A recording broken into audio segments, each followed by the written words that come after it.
Hi students, good morning everyone. Today we will discuss as about animal diversity. So last class lo manam animal diversity 1 lo phylums గురించి నేర్చుకోవడం జరిగింది. What are the 10 phylums? 10 phylums గురించి నేర్చుకోవడం జరిగింది. Porifera,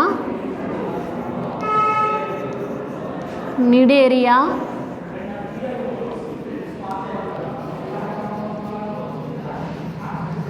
Ctenophora,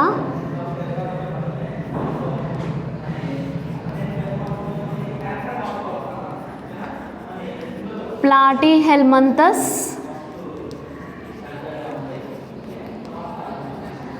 Nematyhelminthus or Nematoda,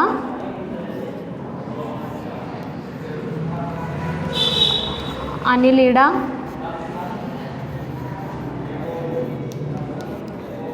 Arthropoda,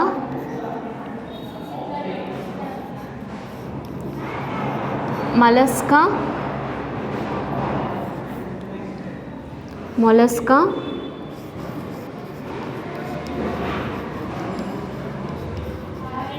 Echinodermata, Hemichordata. So ఇవన్నీ కూడా 10 వర్గాలుగా విభజించడం జరిగింది. అయితే లాస్ట్ క్లాస్లో మనం Porifera, Cnidaria, Ctenophora, Platyhelminthes, Nematoda, Annelida గురించి చెప్పుకోవడం జరిగింది. ఈరోజు క్లాస్లో ఆర్థ్రోపోడా, మొలస్కా, ఇఖేనోడర్మేటా, హెమికార్డేటా గురించి ఎక్స్ప్లెయిన్ చేసుకుందాం. So what is the 7th phylum? Arthropoda.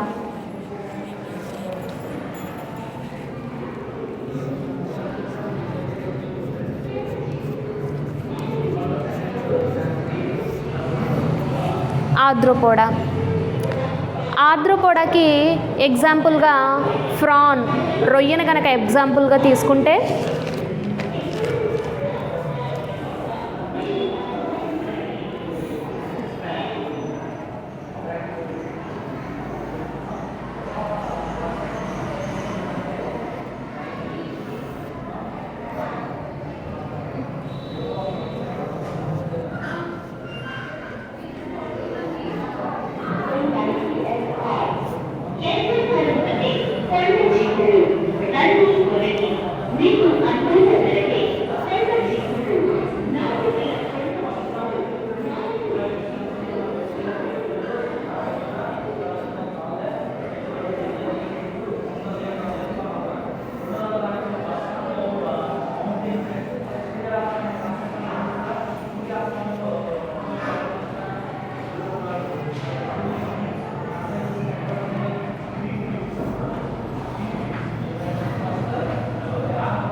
So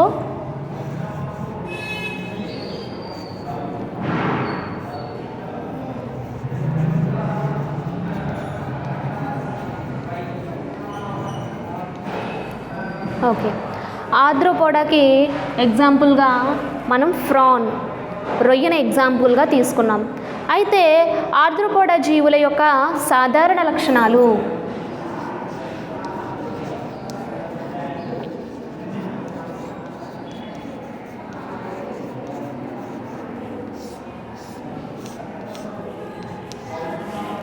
మనం general characters of arthropods, Arthropoda జీవుల యొక్క సాధారణ లక్షణాలను అబ్జర్వ్ చేసినట్లయితే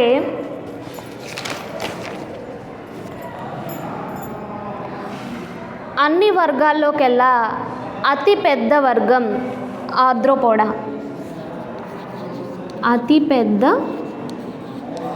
వర్గం Arthropoda, largest phylum. Next one, ఈ ఆర్థ్రోపోడా జీవులలో కీళ్ళు పాదములు ఉండేటువంటి జీవులను పెట్టడం జరిగింది. కీళ్ళు పాదములు ఉండేటువంటి జీవులను పెట్టడం జరిగింది. థర్డ్ వన్, మనం రొయ్య యొక్క బాహ్య నిర్మాణాన్ని అబ్జర్వ్ చేసినట్లయితే, దాని యొక్క దేహాన్ని అబ్జర్వ్ చేసినట్లయితే మనం ఎప్పుడైనా రొయ్యలు మనం రియల్గా చూసినప్పుడు దానిపై ఒక షెల్ ఉంటుంది, ఒక కర్పరం ఉంటుంది. అదే ఆ కర్పరం ఏంటి అంటే కైటిన్ నిర్మితమైనది. కైటిన్ నిర్మితమైనది, కైటిన్తో నిర్మితమవుతుంది. ఇదంతా కూడా పైన ఒక షెల్ అంటే బాహ్య అస్థిపంజరంతో మనకి కప్పి ఉంటుంది. అంటే కైటిన్ అనేది బాహ్య అస్థిపంజరంతో, బాహ్య అస్థిపంజరం అని పిలవడం జరుగుతుంది. అస్థిపంజరంతో కప్పి ఉంటుంది. నెక్స్ట్ ఫిఫ్త్ వన్, దీని యొక్క ఊపిరితిత్తులను మనం అబ్జర్వ్ చేసినట్లయితే బుక్ గిల్స్ అంటే పుస్తకాకార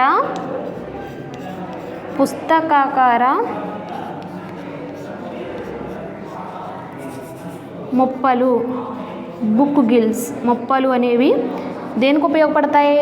శ్వాసక్రియకు ఉపయోగపడుతూ ఉంటాయి, శ్వాసక్రియకు యూజ్ అవుతాయి. నెక్స్ట్ వన్,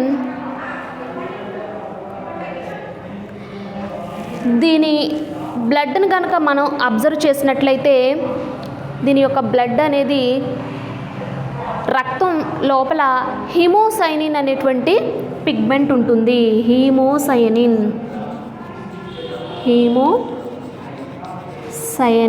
అనేటువంటి పిగ్మెంట్ వర్ణకం కలిగి ఉంటుంది.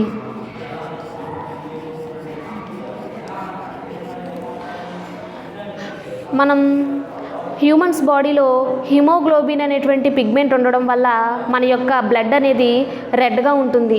కానీ దీనిలో హీమోసైనిన్, మనం కాక్రోచ్ని కనుక చూసినట్లయితే కాక్రోచ్లో కూడా బొద్దింకలో కూడా హీమోసైనిన్ ఉంటుంది. కాబట్టి బొద్దింక యొక్క రక్తం తెల్లగా ఉండడానికి కారణమవుతుంది ఈ హీమోసైనిన్ పిగ్మెంట్ వల్ల. నెక్స్ట్ వన్, దీని యొక్క ఎక్స్క్రీషన్, విసర్జన ఎలా జరుగుతుందంటాం? మాల్పీజియన్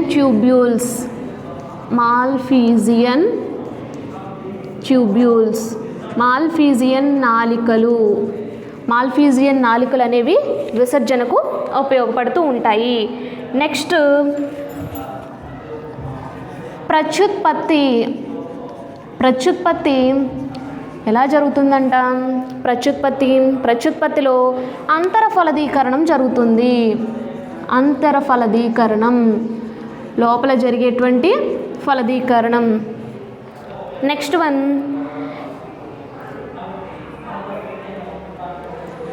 మనం మరలా వీటిని 3 ఉపవర్గాలుగా వర్గీకరించడం జరిగింది. ఈ ఆర్ద్రోపోడా జీవుల్ని 3 ఉపవర్గాలుగా వర్గీకరించడం జరిగింది. 3 ఉపవర్గాలు. ఫస్ట్ వన్ ట్రైలోబేటా,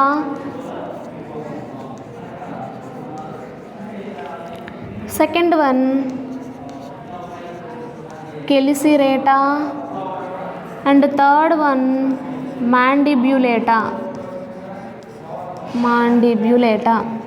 ఈ విధంగా ఇవన్నీ కూడా ఆర్ద్రోపోడా జీవుల యొక్క సాధారణ లక్షణాలు.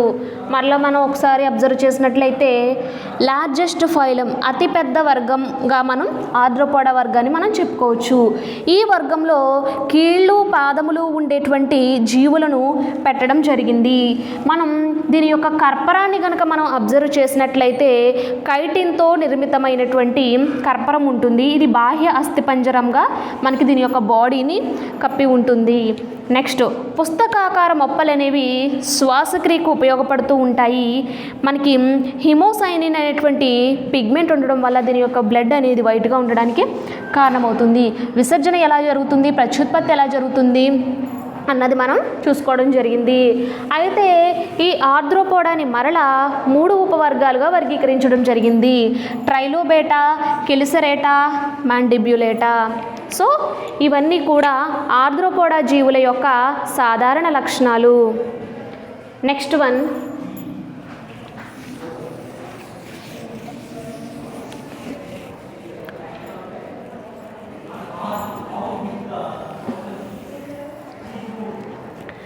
Next what is the next phylum? Mollusca.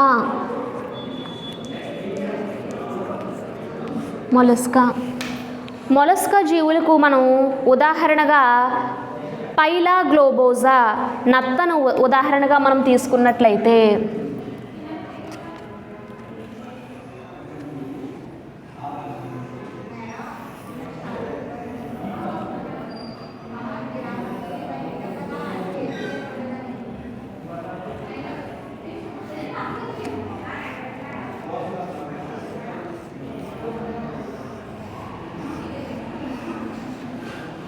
దీని యొక్క సైంటిఫిక్ నేమ్ పైలా గ్లోబోజా, సాధారణ నామం నత్త. దాని యొక్క సైంటిఫిక్ నేమ్ పైలా గ్లోబోజా, దాని యొక్క సాధారణ నామం నత్తగా మనం పిలుచుకోవడం జరుగుతుంది. అయితే మనం మొలస్కా జీవుల యొక్క సాధారణ లక్షణాలను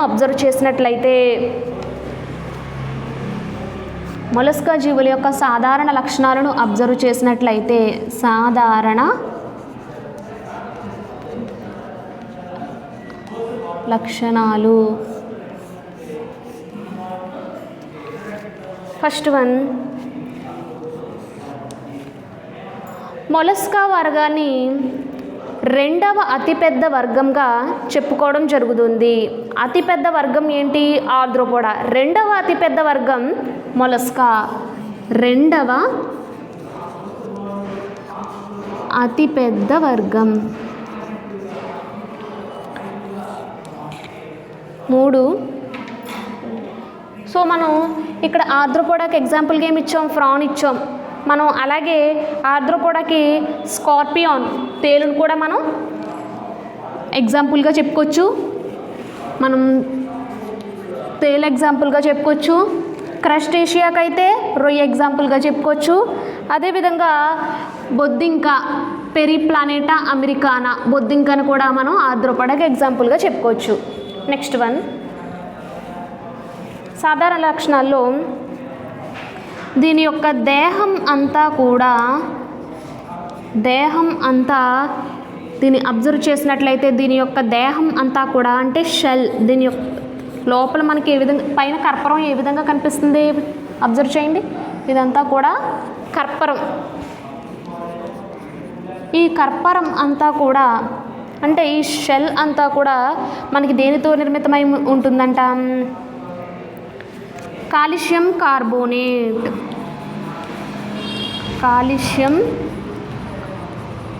కార్బోనేట్తో నిర్మితమవుతుంది.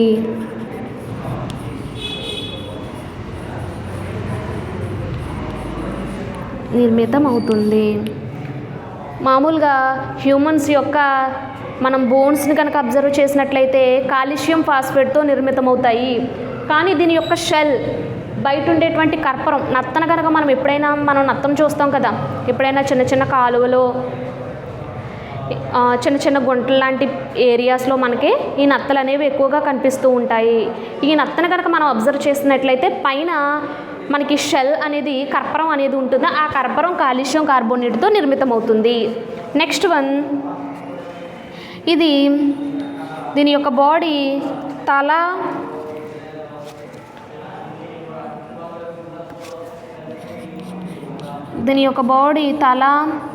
కండరయుత పాదం, నెక్స్ట్ అంతరంగ సముదాయంగా డివైడ్ అయి ఉంటుంది. అంతరంగ సముదాయంగా విభజింపబడి ఉంటుంది. నెక్స్ట్ వన్ దీంట్లో హిమోసైనిన్ అనేటువంటి వర్ణకం ఉంటుంది. మనం చెప్పాను కదా, మన ఆర్ద్రోపోడా జీవుల్లో కూడా హిమోసైనిన్ అనేటువంటి వర్ణకం ఉంటుంది. మనకి ఈ మొలస్కాలో కూడా హిమోసైనిన్ అనేటువంటి వర్ణకం ఉంటుంది. కాబట్టి బ్లడ్ అనేది దాని బ్లడ్ వైట్గా ఉండడానికి మనకి కారణమవుతుంది. Next one, sixth one, radula. అంటే దీని యొక్క ఆస్య కుహరంలో మనం దీన్ని పైలాన్ కనుక అబ్జర్వ్ చేస్తే దీని యొక్క ఆస్య కుహరం ఎక్కడ ఉంటుంది? నోట్ లోపల. ఆస్య కుహరంలో ఆకురాయి వంటి నిర్మాణం ఉంటుంది. దాన్నే రాడ్జులా అంటాము. ఈ రాడ్జులా యొక్క పని ఏంటి? ఫుడ్ని బ్రేక్ చేయడానికి ఉపయోగపడుతూ ఉంటుంది. నెక్స్ట్ వన్, శ్వాసక్రియ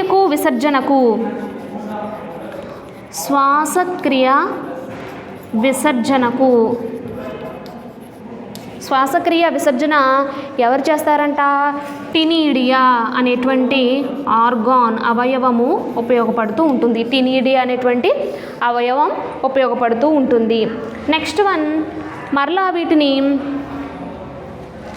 7 ఉపవర్గాలుగా వర్గీకరించడం జరిగింది. అవే ఎప్లాకోఫోరా,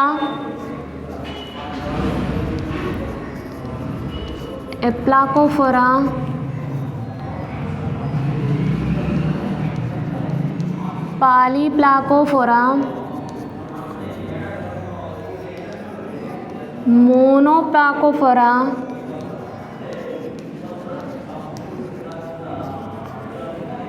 fourth one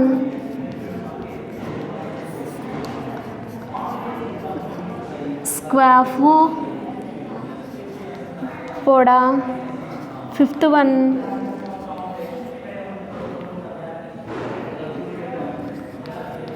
Pelecypoda, Gastropoda, seventh one Cephalopoda.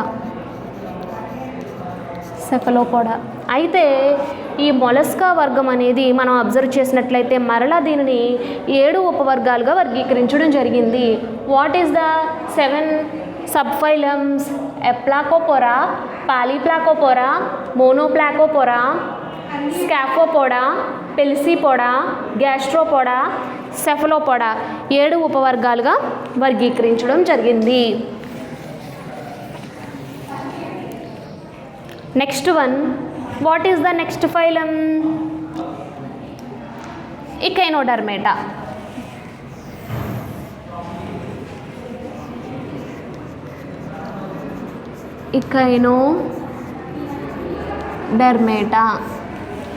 ఇకైనోడర్మేటాకి ఎగ్జాంపుల్గా మనం brittle star fish, brittle star మనం సముద్రంలో ఉంటాయి కదా, వీటిని ఎగ్జాంపుల్గా తీసుకుంటే బ్రిటిల్ స్టార్.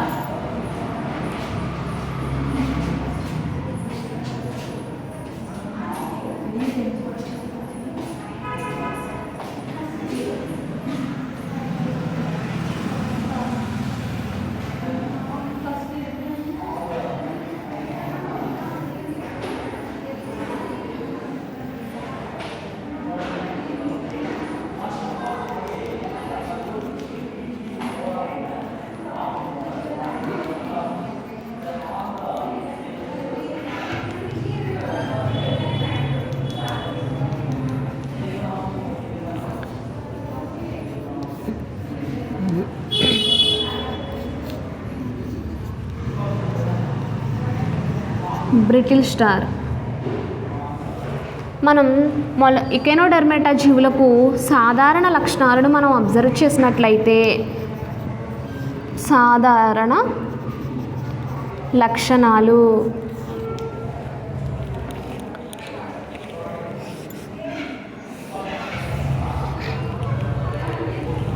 రఫ్ చేసేస్తున్నాను. సాధారణ లక్షణాలను మనం అబ్జర్వ్ చేసినట్లయితే ఇవన్నీ కూడా సముద్ర జీవులు, మెరైన్ యానిమల్స్, సముద్ర జలాలలో కూడా మనకి ఇవి ఎక్కువగా కనిపిస్తూ ఉంటాయి.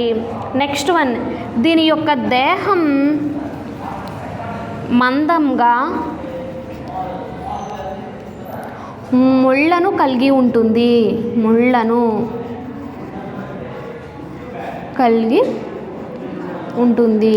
చూడండి, దీని యొక్క బాడీని కనుక మనం అబ్జర్వ్ చేసినట్లయితే మనకి ఏ విధంగా కనిపిస్తుంది? బాడీ అనేది చాలా దళసరిగా, మందంగా, దాని యొక్క దేహం అనేది చాలా మందంగా, అదేవిధంగా స్పైక్యూల్స్, కంటకాలు లేదా ముళ్ళు అనేటువంటి నిర్మాణంతో నిర్మితమై ఉంటుంది.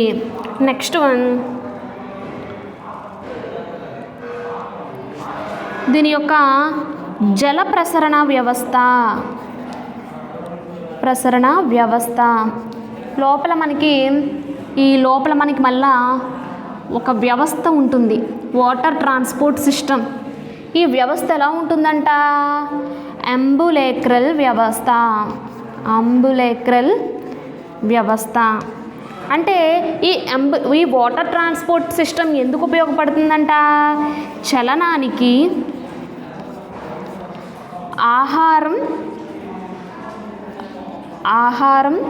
ఆహారం పట్టుకోవడానికి, చలనానికి, అదేవిధంగా శ్వాసక్రియకు ఈ వ్యవస్థ అనేది, ఈ అంబులేక్రల్ వ్యవస్థ అనేది మనకి ఉపయోగపడుతూ ఉంటుంది. నార్మల్గా మనం వేరే యానిమల్స్లో కనుక మనం అబ్జర్వ్ చేసినట్లయితే శ్వాసక్రియకు వేరే అవయవాలు, విసర్జనకు వేరే అవయవాలు, జీర్ణక్రియకు వేరే అవయవాలు, ఆ విధంగా మనకి డిఫరెంట్ పార్ట్స్ అనేవి మనకి డిఫరెంట్ ఆర్గాన్ సిస్టంలో మనకు ఉంటాయి. కానీ ఇకెనోడెర్మేటా వర్గపు జీవిని మనం అబ్జర్వ్ చేసినట్లయితే దీనిలో ఉండేటువంటి వాటర్ ట్రాన్స్పోర్ట్ సిస్టమ్, జల ప్రసరణ వ్యవస్థ అదేంటి? అంబులేక్రల్ వ్యవస్థ. ఈ అంబులేక్రల్ వ్యవస్థే అన్ని ఫంక్షన్స్ని, అన్ని విధులను నిర్వర్తిస్తూ ఉంటుంది. ఆ విధులేంటి? చలనానికి, లోకోమోషన్, అంటే ఒక ప్లేస్ నుంచి ఇంకో ప్లేస్కి మూవ్ అవ్వాలంటే ఈ అంబులేక్రల్ వ్యవస్థ అనేది ఉపయోగపడుతూ ఉంటుంది. ఆహారం పట్టుకోవడానికి, ఫుడ్ క్యాప్చరింగ్, ఆహారం పట్టుకోవడానికి ఉపయోగపడుతూ ఉంటుంది. శ్వాసక్రియకు, విసర్జనకు కూడా మనకి ఈ అంబులేక్రల్ సిస్టమ్ అనేది మనకి యూజ్ అవుతూ ఉంటుంది. నెక్స్ట్,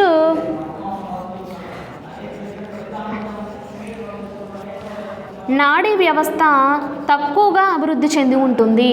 దీనిలో నాడీ వ్యవస్థ అనేది తక్కువగా అభివృద్ధి చెంది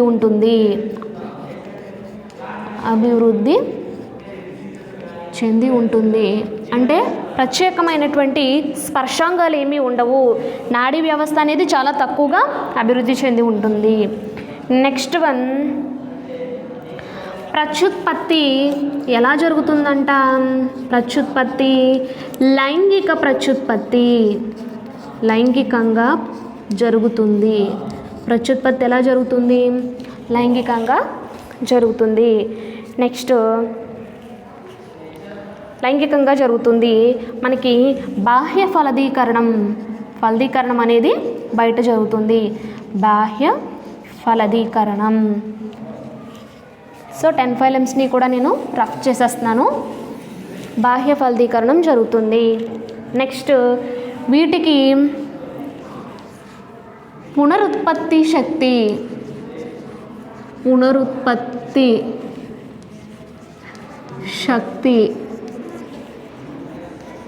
కలిగి ఉంటుంది.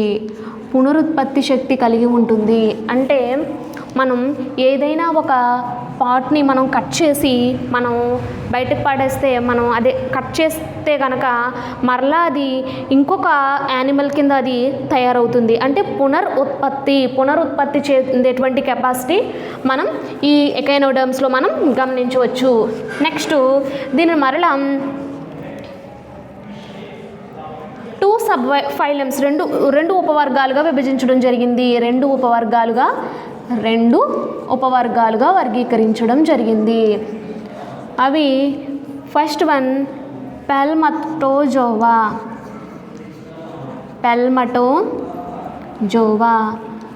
Second one ఎల్యూథిరోజోవా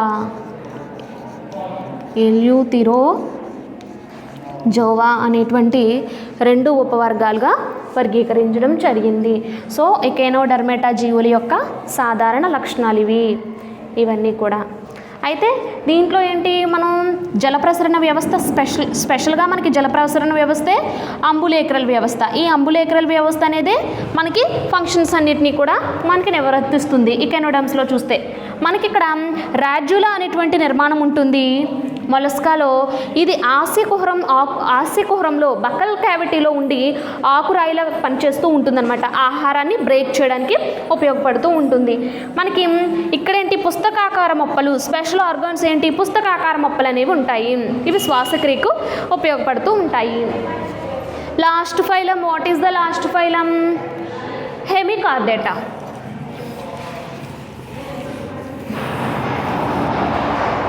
Hemichordata